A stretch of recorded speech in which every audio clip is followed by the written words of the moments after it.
they need to be held accountable for what we are experiencing now, and they need to come on board to give more support.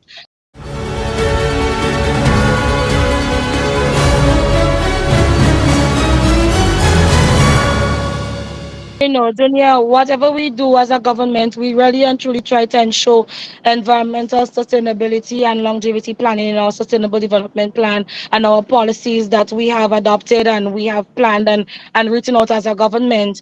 And, Prime Minister gave me that mandate to ensuring that we make Carriacou and Petit Martinique more climate resilient, ensuring that we tap into our natural resources, renewable energy, as an alternative to what we have now. Our current consumption is through fossil fuel. So currently we have a project now underneath my ministry, a solar PV project that is it's in its commissioning phase now, fully operationalized, and has been in testing phase. Commissioning simply means you're testing it to see if all of the panels work, if there's any challenge. So you're testing now to experience the real deal. And here we are faced with a hurricane. Now the solar PV system, the plant, has been designed to withstand a category 5 hurricane. We experienced a category 4. So we are hoping once I get the data back and the assessment has reached me in terms of the status of it, now we're hoping that all of the modules and so are still in place as it should be.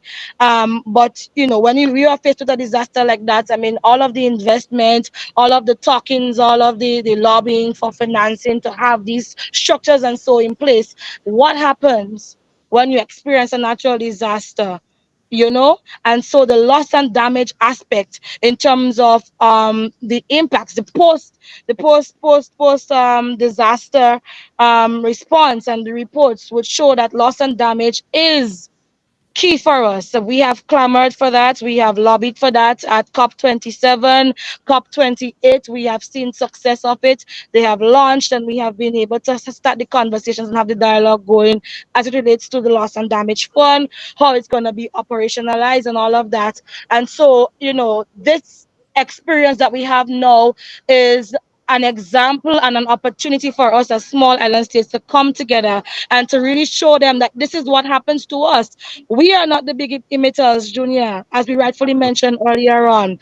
We Absolutely. are trying to either one, seek funding from international organizations and international development banks, or we are making that investment locally in our revenue and expenditures at the local level. When we do these things, what happens to it post a disaster? We are back to square one.